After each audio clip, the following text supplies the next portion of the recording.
Boa tarde! Está começando mais uma edição do programa 20 Minutos. O tema de hoje: Venezuela, ditadura ou democracia? Como vocês sabem, a imprensa monopolista no Brasil e no mundo inteiro, já há alguns meses, de uma maneira quase uníssona, busca identificar o governo do presidente Nicolás Maduro como uma ditadura, como um regime autoritário. Essa é a narrativa que esses meios monopolistas apresentam, junto com o governo dos Estados Unidos, com os governos da União Europeia, com o governo do senhor Michel Temer, cuja ascensão ao poder foi muito democrática, como todos nós sabemos, e outros governos conservadores do continente vão tratando de classificar a Venezuela como um governo autoritário. Além de ser uma versão muito constante nos meios monopolistas, até mesmo alguns setores progressistas ficam confusos, tamanha a intensidade da propaganda que busca caracterizar a Venezuela dessa forma. Portanto, esse é um assunto de grande relevância. Discutirmos qual é a natureza do regime político da Venezuela. Para fazermos isso, eu vou andar uns passos atrás na história, porque é importante a gente compreender a história desse processo para entendermos sua situação atual. O presidente Hugo Chávez foi eleito em 1998. Em dezembro de 1998, tomou posse em 1999. Portanto, lá se vão 18 anos de governo. Foi eleito numa eleição democrática, derrotando outros candidatos de centro e direita. O presidente Hugo Chávez fez uma campanha declarando que ele tinha como principal programa a convocação de uma Assembleia Nacional Constituinte e a criação da Quinta República. Portanto, enterrar a Quarta República, que na história da Venezuela é conhecida como a República de Punto Fijo. Punto Fijo é o nome de uma cidadezinha que, quando houve o fim da ditadura militar na Venezuela, no final dos anos 50, se estabeleceu um pacto entre dois grandes partidos, a Ação Democrática e o COPEI, que era um partido democrata cristão da Venezuela, e esses dois partidos durante décadas dividiram o poder, dividiram o butim, dividiram o Estado, dividiram o poder judiciário, dividiram o parlamento, dividiram os negócios, dividiram o petróleo. Era uma espécie de república oligárquica, com uma fachada democrática, mas que na verdade era controlada por esses dois partidos. Não é à toa que o povo na Venezuela se rebelou várias vezes.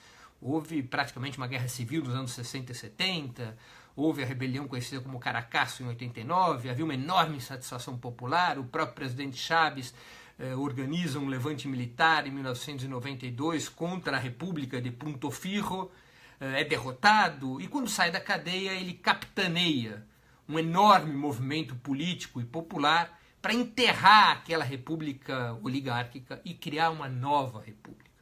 E a Constituinte, convocada pelo presidente Chávez, através de um referendo, foi eleito por uma eleição presidencial, em seguida teve um referendo que convoca a Constituinte. Essa Constituinte elabora uma nova Constituição e cria uma nova república, a Quinta República, a quinta Constituição da Venezuela independente. Essa Constituição chamou a atenção do mundo inteiro, porque ela colocou nos seus artigos, e esses artigos estão vigentes até hoje, não serão alterados pela nova Constituinte, alguns dos mecanismos mais democráticos de que se tinha notícia. Eu vou citar alguns deles, para que tenhamos claro quando discutimos se a Venezuela é ou não uma democracia. A Venezuela é o único país do mundo onde existe referendo revogatório para cargos executivos, incluindo para presidente da República. Nenhum outro país possui esse mecanismo. Os países que têm mecanismos revogatórios, conhecidos em inglês como recall, o fazem para cargos parlamentares, no caso, quando há eleições distritais. Os Estados Unidos têm esse mecanismo para deputados eleitos pelos distritos, outros países também têm mecanismos semelhantes. A Venezuela é o único país no qual um governador, um presidente, um prefeito pode ser destituído por referendo revogatório, que é convocado pela própria população. 20% dos eleitores da jurisdição municipal, estadual ou nacional firmam, colocam o número do seu documento, assinam e está automaticamente convocado, uma vez confirmadas as assinaturas, verificado se não houve qualquer fraude, evidentemente, é convocado o referendo revogatório e o povo decide, a partir da metade do mandato do governante, se ele continua ou não no poder. Se a votação for para que ele saia e se reunir uma quantidade de votos igual ou superior a que o governante teve quando foi eleito, ele está automaticamente fora do seu posto. É uma espécie de impeachment popular. Não um impeachment num congresso, não um impeachment por uma manobra judicial, apenas o povo pode tirar os governantes que elegeu. Apenas o povo. É um mecanismo extremamente original e já foi aplicado na Venezuela. Em 2004, a oposição conseguiu 20% contra o presidente Chávez. E houve um referendo revogatório que o presidente Chávez ganhou com mais de 60% dos votos e continuou governando. Então esse foi um mecanismo que a Constituição venezuelana introduziu, um mecanismo profundamente democrático, nenhum outro país o possui. A Constituição venezuelana também adotou mecanismos plebiscitários e referendários de amplo espectro, que também o povo pode convocar e o próprio presidente também o faz. O presidente na Constituição venezuelana, nem o povo nem o presidente é prisioneiro, por exemplo, do parlamento. O parlamento na Venezuela presta contas ao povo. O povo é soberano. Se o povo subscreve o pedido de um plebiscito sobre um determinado assunto e reúne um certo percentual de assinaturas, o plebiscito está automaticamente convocado e ele é impositivo, ou seja, o resultado do plebiscito torna-se imediatamente lei. Vejam só, é a soberania popular sendo exercida sem qualquer intermediação, numa forma de democracia direta. O presidente da República também pode convocar o plebiscito. Se a Assembleia Nacional Venezuelana, tornada unicameral pela Constituição de 1999, que é quando foi aprovada a Constituição vigente, a Constituição da Quinta República, se a Assembleia Nacional entra em conflito com o presidente da República sobre um determinado tema, o presidente da República pode convocar um plebiscito para que o povo decida por tal ou qual caminho. Alguns referendos e plebiscitos já foram convocados. Plebiscitos são anteriores às leis, não é? Ou seja, você decide um determinado assunto, uma vez que o povo delibere por plebiscito, é transformado em lei pelo parlamento e promulgado pelo presidente da República. Referendo é quando existe a lei ou o projeto de lei e é colocado para consulta do povo, mas já com um projeto de lei feito. A Venezuela já realizou, nesse período de 18 anos, 5 referendos. 5 referendos. O referendo que convocou a Constituinte foi um, o referendo que aprovou a Constituição foi outro, isso em 1999. Em seguida, ocorreram 2 referendos temáticos, um deles, o governo perdeu. E imediatamente o presidente Chávez reconheceu a derrota em 2007. Reconheceu a derrota. Não ficou dizendo que foi fraude, não ficou dizendo que houve nada. Reconheceu a derrota, como devem fazer os democratas. E um referendo revogatório. Foram 5 referendos nesses 18 anos. Para vocês terem uma ideia, o Brasil, cuja Constituição foi aprovada em 88, 11 anos antes da Constituição venezuelana, de 88 até hoje realizou apenas 2 referendos. Um sobre o porte de armas e outro sobre o regime de governo, parlamentarismo ou presidencialismo. A Constituição venezuelana também estabeleceu uma divisão original de poderes entre o poder, além do poder legislativo, o poder judiciário e o poder executivo, também criou o poder eleitoral e o poder moral. Houve uma divisão para evitar que o poder judiciário concentrasse todas as funções próprias à justiça. O poder eleitoral cuida exclusivamente do que diz respeito às disputas eleitorais, não só, o poder eleitoral fiscaliza não apenas as eleições institucionais, para governo, governadores, presidente da República, parlamento, mas também, por solicitação das entidades, organiza as eleições sindicais, as eleições estudantis, ele cuida de tudo que tem a ver com eleições. E o poder moral, que é uma espécie de tribunal que tem a ver com crimes éticos, de corrupção, etc. Enfim, organizou uma república democrática também com base na separação dos poderes. E criou estruturas de democracia direta, além do plebiscito dos referendos.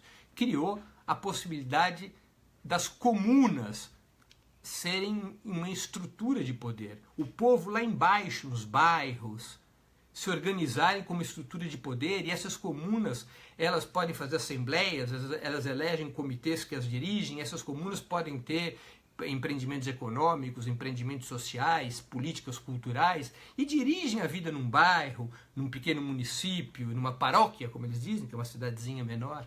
Enfim, a Constituição venezuelana, repito, é das mais democráticas do mundo. Tá certo. O fato da Constituição ser democrática não bastaria para afirmar que a Venezuela é um país democrático. Afinal de contas, o Brasil tem uma Constituição democrática e que foi rasgada pelas forças conservadoras que derrubaram do governo a presidente Dilma Rousseff, por exemplo. Então vamos analisar a realidade, os fatos que aconteceram nesses 18 anos. Vocês estão lembrados que em 2002 o presidente Chávez foi derrubado por um golpe de Estado, em abril de 2002, pelas mesmas forças que hoje fazem oposição a ele. Houve um golpe cívico-militar, uma parte das Forças Armadas foi cúmplice daquele golpe de Estado e o presidente Chávez foi derrubado.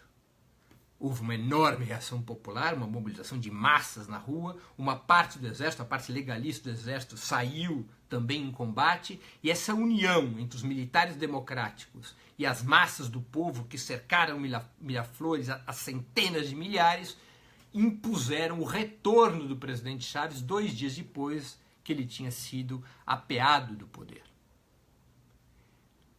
O presidente Chávez derrota o golpe, mas não mostra nenhuma sede de vingança. Nenhum partido foi colocado fora da lei, mesmo os partidos que apoiaram o golpe de Estado. Nenhuma emissora de televisão foi fechada e quase todas elas naquele momento apoiaram o golpe de Estado. Nem sequer rompeu-se relações com a embaixada americana e a embaixada espanhola, cujos governos, o governo do Sr. Bush e o governo conservador espanhol na época, apoiaram o golpe. Não houve ruptura de relações com as duas embaixadas. O presidente Chávez volta ao poder e chama o país ao diálogo, chama o país a reorganizar a convivência no ambiente democrático dentro das instituições previstas pela Constituição aprovada em 1999. Vocês já imaginaram se um golpe de Estado dessa natureza fosse realizado num país como a França, os Estados Unidos, a Inglaterra, ou a Espanha, ou o Chile, países que estão aí chamando o governo Maduro de ditatorial? Imagina o que teria acontecido. Vocês acham que nesses países, como funcionam as elites desses países, os partidos que tivessem participado de um golpe de Estado dessa natureza continuariam na legalidade? Seus dirigentes não seriam presos e condenados a longas penas? Emissoras de televisão que eventualmente tivessem apoiado um golpe de Estado nesses países continuariam com liberdade para atuar, continuariam com concessão para progredir com o seu trabalho de sapa contra o governo? Evidentemente que não. Mas a índole democrática do presidente Chávez se mostrou a toda prova. O presidente Chávez, é fato, ele abraçou seus inimigos, propôs aos seus inimigos a paz e o retorno ao convívio democrático. Mas isso não foi suficiente. As forças de oposição, as mesmas forças internas e internacionais que fizeram o golpe de Estado de 2002, permanentemente continuaram com a sabotagem política, com a sabotagem econômica, com a tentativa de desestabilizar o governo do presidente Chávez e depois o governo do presidente Maduro, numa campanha imparável para derrubar esse governo, no voto ou na marra. Tinha eleições, perdiam, gritavam fraude, iam para as ruas, faziam o que os venezuelanos chamam la guarimba, fechavam rua, incendiavam rua, para tentar criar um clima de revolta, um clima insurrecional no país, para ver se dividiam as Forças Armadas, e conseguiam, na mão grande, aquilo que não haviam obtido nas urnas. Permanentemente agiu assim a oposição. Não satisfeito com o golpe de Estado de 2002, quando foi 2003, parou a indústria petroleira do país. É um episódio conhecido como paro petroleiro. Deixou o país sem petróleo. Os patrões fizeram lockout, os empresários, todos eles contra o governo, aqueles que estavam contra o governo Chávez, pararam suas empresas, pararam suas fábricas para criar um caos econômico no país. Vejam só Se isso acontecesse nos países que eu citei, qual teria sido a reação? Vocês já imaginaram um lockout nos Estados Unidos porque um setor do empresariado não gosta do governo? Imagina uma coisa dessa natureza na França? Pois é o que fez a elite venezuelana o tempo todo. 2002, 2003 e dali por diante, o tempo todo. Ou era tentativa no voto, ou era tentativa na marra. Fizeram isso com o presidente Chávez e continuaram a fazer com o presidente Maduro.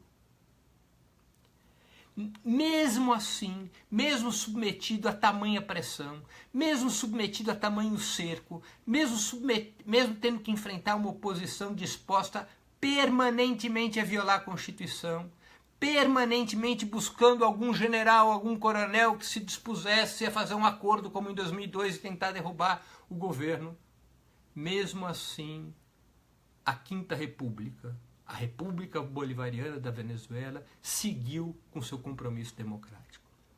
Vocês sabem que nos últimos 18 anos foram realizadas na Venezuela 22 consultas populares, 17 eleições e 5 referendos, como eu já me referi. 22 consultas populares, repito, 17 eleições e 5 referendos. Nenhum outro país do mundo, na história, num espaço tão curto, realizou tantas consultas populares. Pode-se chamar um país que opera com esta lógica, com esses mecanismos de ditadura? Vocês sabiam, e se vocês não sabiam eu conto, várias, se não todas essas eleições foram fiscalizadas por observadores internacionais. Um desses observadores, em várias eleições, foi o ex-presidente americano Jimmy Carter, que chefia o Centro Carter, que tem como uma das suas atividades a observância do cumprimento de regras democráticas nos países. Sabe o que o presidente Jimmy Carter disse sobre o sistema eleitoral venezuelano? Que era o mais perfeito sistema eleitoral do mundo. O mais perfeito sistema eleitoral do mundo. Mesmo agora, nessas últimas eleições para governador, ganha espetacularmente pelo chavismo, que fez 18 dos 23 governos estaduais, a oposição fez 5, a oposição imediatamente gritou fraude, os Estados Unidos gritaram fraude, os países, outros governos aliados à oposição gritaram fraude. Ainda assim, não há uma única prova de fraude. E vários observadores internacionais, inclusive juízes brasileiros que lá estiveram, disseram: o sistema foi limpo. Não houve nenhuma fraude, não houve nenhuma irregularidade, nenhuma intercorrência que justifique essa acusação. 2 juízes brasileiros do Rio Grande do Sul, integrantes de uma associação importante da magistratura brasileira, que é a Associação dos Juízes pela Democracia, lá estiveram. Também esteve um promotor brasileiro, foi um ex-membro do Conselho Nacional de Justiça, o professor Luiz Moreira, um importante jurista, um importante membro do Ministério Público brasileiro, lá esteve e atestou a normalidade do processo eleitoral. Mas a oposição, mais uma vez, gritou fraude. E seus aliados nos governos estrangeiros gritaram fraude mais uma vez. E jornalistas e ideólogos dos ataques permanentes contra o governo venezuelano gritaram fraude, sem nenhuma prova. Repito, 22 consultas populares, 17 eleições e 5 referendos. É uma prova categórica do caráter democrático. Em 2015, o governo perdeu eleições. Foi uma das 2 consultas populares, das 22 que eu citei, que o governo perdeu. O governo perdeu a eleição para o parlamento, para a Assembleia Nacional. O governo, no dia seguinte às eleições, reconheceu a derrota. Reconheceu a derrota. Não gritou fraude. Não buscou obstaculizar a posse dos deputados. Exigiu que se cumprisse a lei. É claro, é obrigação de um governo. Mas não obstaculizou a posse dos deputados. E a Assembleia Nacional tinha uma maioria oposicionista. E essa maioria oposicionista na Assembleia Nacional se dedicou o tempo todo a sabotar o governo. Se dedicou o tempo todo a tomar decisões que desestabilizassem o governo. Ao arrepio da Constituição, fizeram até um processo de impeachment do presidente Nicolás Maduro. O único objetivo da oposição na Assembleia Nacional era criar uma situação de dualidade de poderes no país que impedisse o governo de funcionar e criasse uma crise. E criaram uma crise. Nesse ano de 2017, com base nessa dualidade de poderes, nessa afronta da Assembleia Nacional à própria Constituição, apesar da Corte Suprema tentar controlar os exageros, as decisões ilegais da Assembleia Nacional, com base nessa situação de dualidade de poderes, se criou uma situação praticamente insurrecional no país durante 4 meses. A oposição voltou às ruas com as guarimbas, com uma estratégia de depor na marra o governo do presidente Nicolás Maduro. O governo Nicolás Maduro, evidentemente, defendeu o ordenamento democrático, como qualquer país faria. Agora, com muito mais moderação, por exemplo, do que o primeiro-ministro espanhol Mariano Rajoy em relação às mobilizações independentistas da Catalunha, que eram manifestações pacíficas e ordeiras, não era uma insurreição, estava dentro de um processo de consulta normal, e o governo espanhol foi brutalmente repressivo contra essas manifestações, prisões, processos, feridos. O governo Maduro, diante de uma situação insurrecional, de uma escalada da violência, foi relativamente bem mais moderado que o governo espanhol. Só que os meios monopolistas chamam ao presidente Maduro de ditador, mas não ao primeiro-ministro espanhol, Mariano Rajoy, o que mostra a hipocrisia de quem ataca como ditatorial o governo da Venezuela. Não só o governo venezuelano foi relativamente moderado, se comparado, repito, com o governo de Mariano Rajoy, como parte das mortes, e ocorreram mortes, parte das mortes que ali se passaram foram de militantes chavistas atacados, incendiados, agredidos por gangues da oposição, mascarados, armados, como todos sabem. E aquelas mortes que ocorreram por conta de repressão policial, os exageros estão sendo investigados e punidos, não só pelo governo, como pela própria Assembleia Nacional Constituinte, que criou uma comissão da verdade para apurar os exageros de lado a lado. Há vários policiais presos por conta de exagero na repressão. O governo investiga eventuais violações de direitos humanos na repressão à violência convocada pela oposição. Também um sinal de um regime democrático. E o maior sinal de todos, um tirano, um ditador, diante de uma situação de tal gravidade, ainda mais um país ameaçado de invasão estrangeira, porque o Donald Trump, presidente dos Estados Unidos, disse que nenhuma alternativa estava descartada em relação à Venezuela, inclusive a intervenção militar. Um ditador, ainda mais, repito, numa situação sob ameaça militar e sob terríveis sanções econômicas, o que ele faria numa situação como essa? Fecharia o parlamento, prenderia os deputados, colocaria as forças militares para acabar com a bagunça.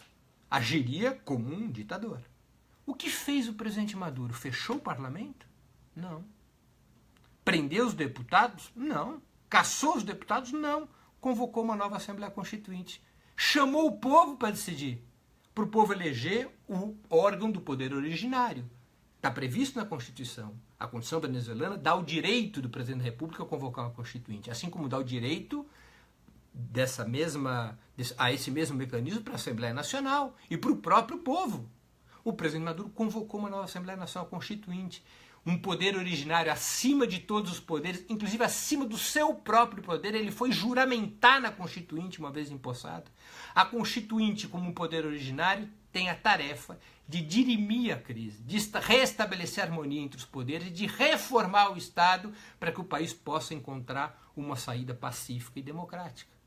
Não fechou a Assembleia Nacional, não reprimiu a Assembleia Nacional, não caçou deputados, convocou o povo a voto, convocou as urnas e a oposição boicotou a Constituinte. E a oposição participou das eleições agora para governador e sem prova nenhuma acusa de fraude. E o governo respeita os resultados eleitorais. O governo recorre a um instrumento democrático para dirimir a crise, que é a Assembleia Constituinte. Vejam só, são várias provas sobre o caráter democrático da Revolução Bolivariana, colocando por terra os ataques dos seus inimigos. A Venezuela é um processo que dá provas não apenas de possuir uma natureza democrática, mas de ser uma democracia baseada em participação popular, como raras no mundo têm ou já tiveram. Pessoal, vou ficando por aqui. Quero agradecer a participação de todos. Peço àqueles que gostaram que compartilhem, que divulguem o programa. E também aproveito para pedir que façam assinaturas solidárias de Opera Mundi, porque a imprensa alternativa, como eu já disse outras vezes, depende do apoio militante dos seus leitores e espectadores. Até o próximo programa. Boa tarde.